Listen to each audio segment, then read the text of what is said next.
Hello नमस्ते, welcome to Orbit of Healing. मैं doctor Neha Tyagpuriya and professor doctor Deepak Sharma sir.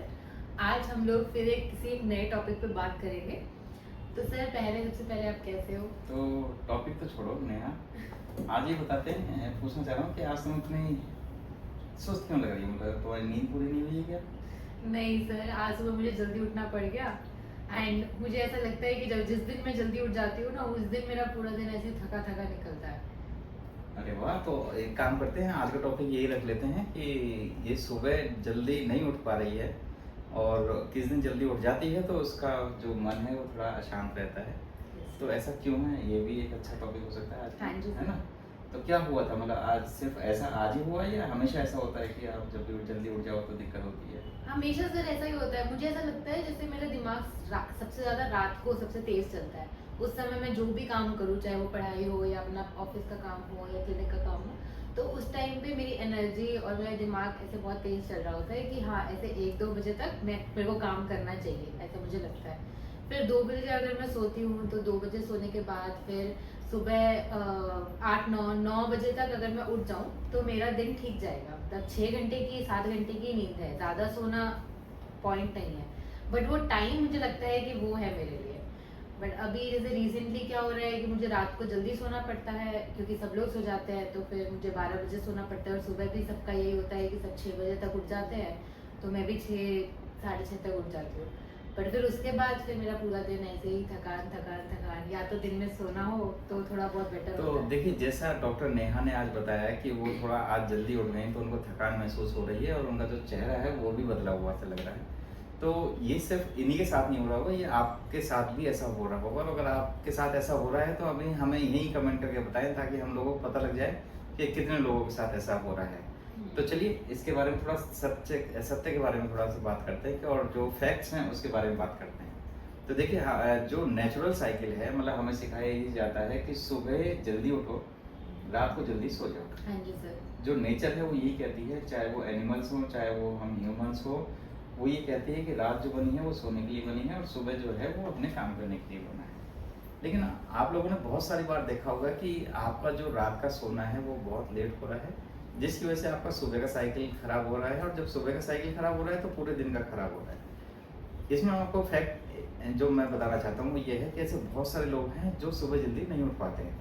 तो इसमें कोई बहुत बड़ी शर्माने की बात नहीं है, आपके हार्मोन्स ऐसे हो सकते हैं, हाँ जी आपकी सर। बहुत सारी ऐसी पर्सनालिटीज़ हैं जो सुबह जल्दी नहीं उठ पाती। अगर एस्ट्रोलॉजिकल बात करें तो बहुत सारे ग्रहों का कुछ ऐसा चक्कर होता है, मतलब मैं एस्ट्रोलॉजर तो नहीं हूँ, लेकिन हाँ ऐसे बहुत सारे लोगों को मैंने देखा है जो ऐसा बताते हैं और ऐसा होता भी होगा। और बहुत सारे ऐसे लोग हैं जो सुबह 10 बजे भी उठ रहे हैं। हाँ जी। अब बात कहाँ से शुरू होती है, मतलब अगर आप हमारे समाज की बात करें और हम चलो सिर्फ अभी इंडिया को ले लेते हैं कि हमारे देश में ऐसा क्यों हो रहा हो, तो इसकी सबसे मेन वजह है कि जब भी हमारे कभी माँ बाप हमें पढ़ने के लिए भेजते हैं या हमारा एक ऐसा करियर शुरू हो रहा होता है जहाँ पे हम लोग टीनेजर्स में जा करके थोड़े कंपटीशन के माहौल में आ जाते हैं, तो हमारी जो पढ़ाई है, हम लोग सोचते हैं कि हम टॉप करेंगे, हम लोगों को अच्छे रिजल्ट्स लेके आने हैं, हम लोगों को बहुत सारे अच्छे काम करने हैं। तो बच्चों को एक टेंडेंसी सिखा देते हैं कि भैया कुछ भी करो पढ़ाई करके लेकिन टॉप पे आओ। हाँ जी। उसके लिए बच्चा रात को भी पढ़ता है। तो सबसे पहला जब भी साइकिल बिगड़ता है तो हमेशा वहीं से बिगड़ता है। हाँ, ये भी मैंने जैसे आपको फैक्ट बताया, तो ऐसे बहुत सारे बच्चे हैं जब वो पैदा होते हैं तो वो रात को नहीं सोते हैं और दिन में ही सोते हैं बहुत सारे। हाँ जी तो सर। वो एक अलग फैक्टर है, लेकिन जो कॉमन फैक्टर है जहाँ से हम लोगों की एकदम शुरुआत होती है, जैसे अगर मान लो मेरी भी मैं बचपन की बात करूँ तो मैं अपने कंपटीशन के दौरान मैं भी रात को 3-3 4-4 बजे तक पढ़ता था, तो मुझे दिन में सोना पड़ता था। और अब वो एकदम से आदत बन गई। तो ऐसे बहुत सारे बच्चे होते हैं जो अपने इस कंपटीशन के दौरान पे या ऐसी पढ़ाई के दौरान पे जहाँ पे वो लोग रात तक जगते हैं और उसके बाद वो अगले दिन सुबह जल्दी नहीं उठ पाते हाँ हैं, जी सर। तो उनका एक पैटर्न जो है फिक्स हो जाता है। अब इसे सुधारा कैसे जाए? मतलब हो सकता है कि तुम्हारे साथ भी ऐसा हुआ तुम्हारे साथ कि तुमने एग्जाम टाइम से ही ऐसा हुआ है या उससे पहले तुम बचपन से ही ऐसी हो? हाँ सर, मतलब जहाँ तक मुझे याद है, तो मुझे लगता है एग्ज़ाम के टाइम जब थे 11th-12th या फिर बोर्ड, उस टाइम से ही मैं रात को लेट तक पढ़ती थी। मतलब रात भी क्या, मुझे तो ऐसा लगता है सुबह हो जाती थी, मुझे 6 बज जाते थे सुबह तक पढ़ते हाँ, तो पढ़ते। इसका मतलब ये बात सही हुई ना जो मैंने बोला हाँ है कि जी। उसी एक एज से आकर के हम लोग, क्योंकि उससे पहले तो हम बेफिक्र होते हैं, नंबर आए नहीं आए, कंपटीशन ले जीते या नहीं जीते, इसकी हमें परवाह नहीं होती है। जिन लोगों को परवाह होती है उनकी रात अपने आप ही खराब होने लगती है। तो हमारी कंट्री में तो खासकर ऐसा है कि हम लोगों को शुरू से ही कॉम्पिटिटिव बनाया गया और इसी कंपटीशन को क्लियर करने के लिए हमें रात को पढ़ाई करनी पड़े, चाहे कैसे भी करना पड़े, हमें ये सब करना है। तो जब बात आती है कि सुबह कैसे उठें, अब क्योंकि नेचर के हम अगेंस्ट जा रहे हैं और हमें सुबह पूरी नींद चाहिए क्योंकि हमने रात को तो अपना टाइम जो है वेस्ट कर लिया। और अगर हम देखें मतलब जो हमारी मेट्रोपॉलिटन सिटी हैं, मतलब जो दिल्ली, बॉम्बे, चेन्नई, या अब तो मैं कहता हूँ और भी बहुत सारे ऐसे शहर हैं जहाँ पे आप रात को जगना आपके लिए एक नॉर्मल फिनोमिना हो गया है। मतलब आप कुछ भी करके 10-11 बजे से पहले सो ही नहीं सकते, जबकि सोने का असली टाइम जो है वो 7 बजे, 8 बजे या मैक्सिमम 9 बजे तक शुरू हो जाता है। तो सभी लोग, पुराने लोग ये कहते आते थे कि आप अपना 7 बजे तक डिनर करो, उसके बाद 8 या 9 बजे तक आप सो जाओ ताकि आप सुबह 4 बजे उठ सको और आपकी 6 से 8 घंटे की नींद भी पूरी हो जाए। लेकिन अब वो तो हो नहीं रहा, तो अब ऑप्शन क्या है?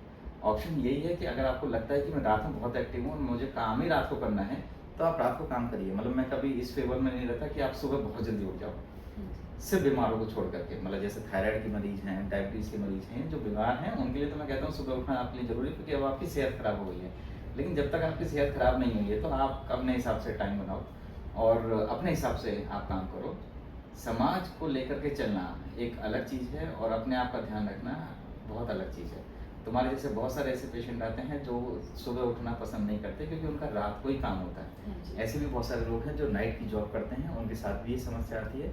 तो मैं ये कहता हूँ कि आप अगर नेचर के अगेंस्ट में जा ही चुके हो और आपको लगता है कि मेरी लाइफ नहीं सुधर पाएगी, तो आप फिर अपने आप को उसमें ढाल लो। बस बीमार नहीं होना है।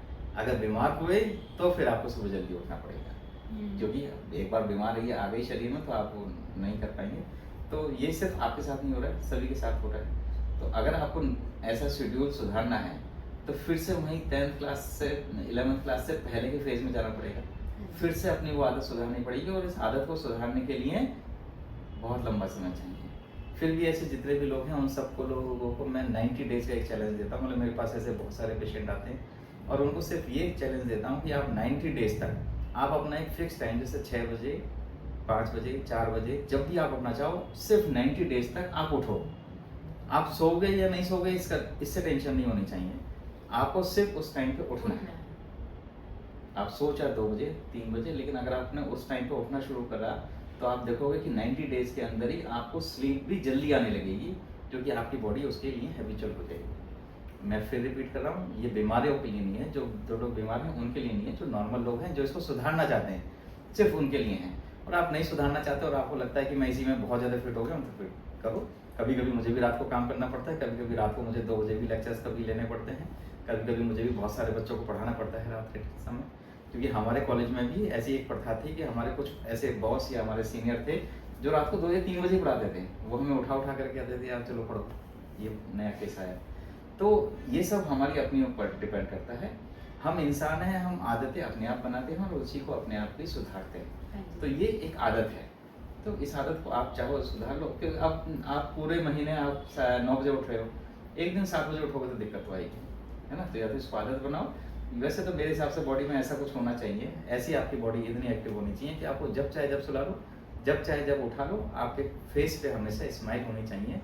ये एक नॉर्मल बॉडी का क्राइटेरिया है। तो आप जितने भी जैसे योग मुनियों को देखेंगे, उनको कहीं भी आप कितने भी, अगर उनको 15 मिनट की भी कहीं नींद मिली तो भी वो बहुत अच्छा फील करते हैं। तो ये करना बहुत कम लोगों को आता है। तो मैं तो कहता हूँ बस स्वस्थ रहो कैसे भी करके।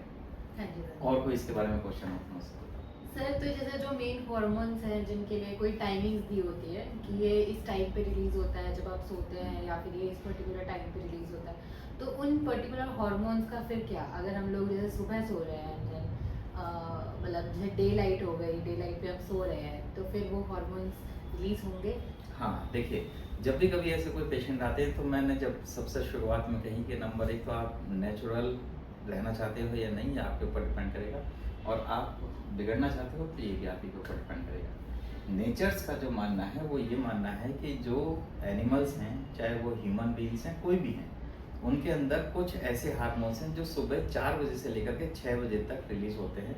और इसीलिए हमारे पूर्वज ये कहते थे कि ब्रह्म मुहूर्त में उठो। ब्रह्म मुहूर्त का मतलब होता है 3:30 बजे से जो शुरू हो जाता है। तो यहाँ पे ऐसे कुछ हार्मोन नहीं, बहुत सारे ऐसे हार्मोन्स हैं जो सिर्फ उसी समय पर रिलीज होते हैं। तो इसलिए मैं बहुत सारे मरीजों को ये कहता हूँ कि अगर आपको थायराइड है, आपको डायबिटीज़ है, आपको कोई ऐसी लाइफस्टाइल डिजीज है, तो आप सुबह जल्दी उठना शुरू करोगे तो देखोगे आप सब कुछ ठीक हो जाएगा। लेकिन क्योंकि आपने 10th और 11th से तो ये ठान लिया कि हमें नेचर के अगेंस्ट जाना है, तो जब आपने ठान ही लिया कि हमें नेचर के अगेंस्ट जाना है, तो आप आर्टिफिशियल हार्मोन या कुछ मेडिकेशन लेते रहो, बस उसी से ठीक रहेगा। तो ये आप ही के ऊपर डिपेंड करेगा कि आप अपने आप को सुधारना चाहते हो या आप जैसा चल रहे हो वैसा चल रहे हो। लेकिन हाँ, सुधारना चाहते हो तो आपको बहुत कड़ी मेहनत करनी है। मतलब मेरे पास बहुत सारे ऐसे पेशेंट आते हैं जो 90 डेज का चैलेंज कभी पूरा नहीं कर पाते। मतलब साल में 2 या 3 पेशेंट ऐसे रहते होंगे 100 में से जो ये ऐसा पूरा कर पाते हैं, वरना कोई भी सुधरना नहीं चाहता। और कुछ ऐसी पॉलिसीज़ हो गई हैं मुझे लगता है कि हमारी सिटीज़ के अंदर, जो आपको शायद सुधरने भी नहीं देंगी। तो ये तो आप ही के ऊपर डिपेंड करता है कि आप उस हार्मोन को रिलीज करना चाहते हो या आर्टिफिशियली उनको इनटेक करना चाहते हो। ठीक है सर, अभी मेरा तो आगे कोई और क्वेश्चन नहीं है, लेकिन अगर आपको लगता है कि कुछ और जो आप ऐड करना चाहो इसमें। देखिए, मेरा आप सब लोगों से एक ही रिक्वेस्ट है, सबसे पहले तो अपनी बॉडी को समझो। अपनी बॉडी को समझो कि वो क्या चाह रही है। ऐसा नहीं है कि अगर वो कह रही है कि भाई मुझे 24 घंटे सोना है तो आप 24 घंटे सो गए, और मुझे 24 घंटे काम करना है तो मैं 24 घंटे काम करूँगा, ऐसा नहीं है। अपनी बॉडी को नॉर्मल रखो। आपको थायराइड ना हो, आपको डायबिटीज़ ना हो, आपका बीपी हाई ना हो, आपको कोई और बीमारी ना हो, आपको उठने के बाद सिर में दर्द ना हो, तो इसका मतलब आप सब कुछ ठीक हो। अगर आपको कोई भी सिम्टम आ रहा है तो इसका मतलब आप बीमार हो। तो अगर बीमार हो तो डॉक्टर नेहा से, मुझसे या किसी भी डॉक्टर से जाकर के मिलो, अपने सिम्टम्स बताओ। हम आपको सुधारने की कोशिश करेंगे, लेकिन अल्टीमेटली सुधरना तो आप ही को है। हम आपसे शायद 1 घंटे 2 घंटे या कितनी भी देर बात कर सकते हैं, लेकिन ऐसा नहीं कि हम आपको सुधारने के लिए आपके घर पे जाएंगे। ऐसा तो कोई भी डॉक्टर नहीं करेगा। तो सुधरना आप ही को है, आप ही को अपनी लाइफस्टाइल को सुधारना पड़ेगा। एक चीज़ सर जो आप ऐड कर सकते हैं कि जैसे आपने 90 डेज का जो चैलेंज लिया है, तो उसमें हमें इफेक्ट दिखना कितने टाइम में शुरू हो जाएगा? मतलब हम लोग कब उस चीज़ को थोड़ा नॉर्मल लेके चल पाएंगे?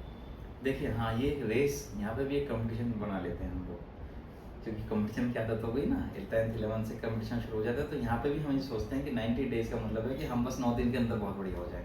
ऐसा नहीं है, ये आपकी बॉडी पे डिपेंड करेगा, आपकी हैबिट्स पे डिपेंड करेगा। मैंने ऐसे बहुत सारे पेशेंट देखे हैं जो सिर्फ 30 डेज में ही बहुत बढ़िया हो गए, और ऐसे भी देखे हैं जो 90 डेज के बाद भी बीमार रह गए। क्यों? क्योंकि उन्होंने मन से नहीं करा। तो जब भी कभी ऐसा चैलेंज लो तो अपनी बॉडी के लिए लियो, इसको कंपटीशन मत बनाओ। ऐसा नहीं कि आप इसको भी कंपटीशन बनाओ कि भैया मुझे ये करके दिखाना है, ऐसा नहीं है। ऐसा कभी नहीं करना है कि आपका उठते ही सिर में दर्द हो रहा है और आप कह रहे हो नहीं मैं तो उठूंगा। तो अपनी बॉडी की भी थोड़ी सुननी है। Okay sir, thank you so much sir. Thank you. आज इस स्लीप के ऊपर इतनी सारी इन्फॉर्मेशन के लिए मैं भी ट्राई करूँगी इसको अपनी लाइफ में डालने का। हाँ, और मैंने कोशिश करी है कि हमने यहाँ पे कोई साइंटिफिक टर्म यूज़ नहीं करी है, कॉमन वे में समझाया है। हाँ जी सर। अगर आप चाहते हैं कि कोई आपको ऐसी कोई बीमारी है तो आप हमें कमेंट में बता सकते हैं, मुझसे या डॉक्टर नेहा से। डॉक्टर नेहा से आप sourvasa.com पे मिल सकते हैं, मुझसे orbitclinics.com पे मिल सकते हैं, या हमें कमेंट कर सकते हैं। हाँ जी। Thank you. Thank you sir. Thank you.